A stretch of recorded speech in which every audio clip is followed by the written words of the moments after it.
2. When I got back to my apartment, I found a letter in the mailbox that was addressed to the previous tenant, despite the fact that I had lived here for 3 months already. Normally, I would be annoyed by this, but nothing could sour my mood now. After so many weeks, I had finally made progress with Maria. It would have been much easier if I could have just approached her myself, but Terry had insisted that she come up to me and engage me first. That way there would be no doubt that us being friends was her idea, not mine. I was tempted to call Terry now and tell him the good news, but on the off chance that my apartment was being watched or my phone was bugged, I would wait. I would meet him Friday evening, like I did every week, and tell him then. My apartment had just enough stuff in it to make it look convincing that someone actually lived here, but in reality its only purpose was to give me a place to sleep. That, and if Maria insisted on coming to visit me where I live, then I would have a home to show off. The stove and fridge were both beige with wooden finish, relics from decades ago. We had to decorate this place with stuff that was cheap, but not dangerously cheap. It was all part of the illusion. The bed looked like something out of a boarding school. The headboard consisted of metal rods, and the bed was just slightly thinner than the actual mattress. The only other things of note in the apartment were a bookshelf that housed half a dozen books, and a desk with a computer and a small plant. Terry had found the most fragile, helpless flower on the planet. I swear the thing would die if it wasn't watered every 6 hours, but Terry insisted that it would help me maintain a routine.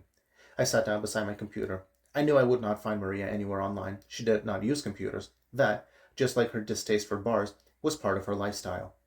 These rules were often bent. I was sure that she could use a computer as well as other technology if it was convenient, but this was the tricky part. Maria had no presence online, and she didn't have a number I could reach her at, which was why I had to build a connection with her in person. However, I had to pretend I didn't know who she was. So what is the first thing a normal person does when they make a friend? In this case, I would type in Maria and hope there weren't too many Marias and I could easily find her by her picture, since I didn't know her last name. In reality, I knew that she didn't actually have a last name, nor did any of her family members. I stepped into the bathroom and turned the lights on. Immediately I flinched when I saw my reflection in the mirror. Even after months, I still hadn't adjusted to my appearance. I tried tugging on my hair and remembered how much I had enjoyed that back when it was 3 times as long. When I had shaken my head, it looked like fire dancing, but now it was like straw blowing in the wind. I remember asking the stylist for the most boring shade of blonde they had. I didn't think it would have been this bad. Suddenly, I felt tired and let out a yawn. As I did, I couldn't help but notice my cheekbones pushing against my skin. That was new, too. When I was young, my mother would always pinch my fat cheeks and tell me how cute I was, even when I was no longer a child. No, not my mother. She was Kara's mother, so she couldn't be mine. Memories kept flooding back into me, but I had to repress them. It was too confusing to keep my real life and my story consistent. I could only focus on one of them. And yet, despite how much I went over my story so that I knew it perfectly, I still barely recognized myself when I saw my reflection.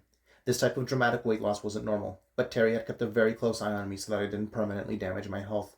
Sometimes when I walked, I was caught off guard by how light I was. The first night when I had jumped onto my bed, I wasn't prepared for the sensation of my bones hitting the bed frame, no longer cushioned by that extra 60 pounds. But this was all part of the plan. I had to be unrecognizable. 2 nights later, I left the apartment and walked 7 blocks east to meet with Terry. He was sitting in his silver car in the parking lot of the cheapest strip club in the city. It wasn't an ideal place to meet, but we were certain that Maria and her family would never be caught dead in a place like this. "Hi," I said when I got into the passenger seat. Terry dramatically glanced at his watch, implying that I was late, which I wasn't. He had a scowl on his face, as if this was the last place in the world he wanted to be. I had thought several times to ask the feds to reassign me to someone else, someone who at least pretended they wanted me to succeed. But the problem was that I wouldn't even know who to ask about this. I had never actually met anyone from the FBI besides Terry, and despite his clear dislike of me, he seemed content to see this through to the end. Terry couldn't have been that much older than me, a decade at the very most, but it seemed as though the stress of his work had caused him to age faster. His hair was completely gray, which when mixed with an obnoxious amount of hair gel made his head shine like a disco ball. And his eyes, which were a similar gray, were completely lifeless. Terry seemed like the type of person who just avoided sleep altogether and decided to work while normal people were resting. "I have something for you. For the apartment," he said immediately, and reached into the back seat. I was caught off guard. Terry had always started off these meetings by asking me if I had made any progress, but not this time. I realized he had given up. He thought this operation wasn't working, so there was no point in asking. He handed me a framed picture. I squinted to see it in the light coming from the street lamp. The picture was of a family, a man and woman with 2 children. At first I didn't understand why Terry was showing me this, and then I saw it. "Wait, that's me!" I exclaimed. The older of the 2 children was the spitting image of 15-year-old me, but the other 3 people in the picture were complete strangers. "Yes, it is," Terry said with a nod. "You should keep that on your desk, or somewhere else visible. This is now your family. Those are your parents, and your now deceased sister. If you can, try and memorize some of the details, although it shouldn't matter, since that picture is from a decade ago." I looked at it again. The 2 adults looked nothing like my parents, but the most different one was my sister. "She looks completely different," I said. We had to find someone that didn't look remotely similar. The parents weren't as important, but we have to assume that they know what your real parents look like. We sat in silence as I absorbed the picture. Finally, Terry spoke. That's all, we're done, he said. I looked up. What? I just wanted to give you that picture. There's nothing else, he said. I tried to hide my disappointment. Terry was assuming I had nothing to report, because that's how it had been for weeks now. Aren't you going to ask me how it's going? Terry scoffed. No. Well, I talked to her, I said. Before Terry had a chance to react, I opened the car door and got out. Wait! He immediately yelled. I allowed myself a brief smile of satisfaction before turning back around to him. What do you mean you talked to her? He asked. We had a conversation after therapy, and she seems open to us being friends. Terry's eyes widened. Get in the car, he said. I closed the door. It was funny seeing the arrogance vanish from his demeanor in an instant. Tell me what happened exactly. We made eye contact a few times while in the circle, and eye contact, he interrupted. That's it? I frowned and rolled my eyes. Can I finish? He didn't say anything. And then we started talking afterwards by the coffee machine, I continued. Who started the conversation? He asked. I did, I said, and immediately noticed a flash of disapproval in his eyes. She was choking on a cookie, so I asked if she was okay. But did you approach her? He asked. She approached me, I said. Terry let out a sigh of relief. Is that really that important? I asked. Why would that even matter? Don't underestimate these people, he said. They can't have any reason to suspect that you might be lying. What else did you talk about? Just therapy. She guessed that I hated being there, and she seemed to think everyone else was just there for attention and pity. Can't imagine that's wrong, said Terry. I asked her if she wanted to grab a drink, but she said she wasn't much of a drinker. Terry laughed. Of course she isn't. They have to draw a line somewhere. But she hoped to see me next week and said we can plan an activity then. Terry sat in silence for a moment and absorbed all of the new information, and then he finally smiled. Good work, kid. I was worried for a while, but you've finally come through. Thanks, I said quietly. So what's next? Next is you have to prepare for what happens when you finally do your activity.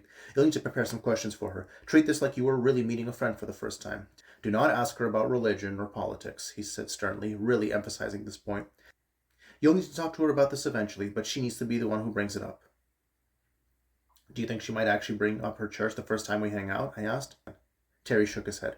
No, they believe in this stuff, but they understand how out there it is. She won't risk scaring you away. However, she might try and get a feel for how you react to other things. Remember to be open to anything, and never shut anything down. If she asks you what you think happens when you die, tell her you have no idea. So in that case, just tell her the truth, I muttered. Well, if you can, the more truth the better, he said.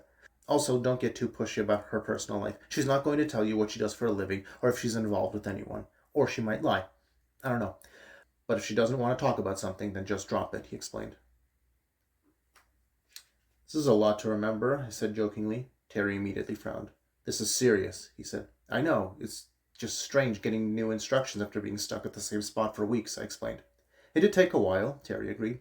But the most important thing is that your interactions with Maria began naturally. If she does end up introducing you to the rest of her family, then you will be under a huge amount of scrutiny. They do not accept new people into their ranks lightly, so you cannot be outgoing. You are weak, lost, and alone, and Maria has come to save you. I nodded. The sad part was that a lot of that wouldn't even be acting or lying. In a way, Maria would be saving me. I'd never been the most happy or open person, but now this story required me to mostly stay inside, trapped in an apartment that was just part of a lie, and constantly repeating details of a life that wasn't real, so that when asked about it, I could answer on a whim.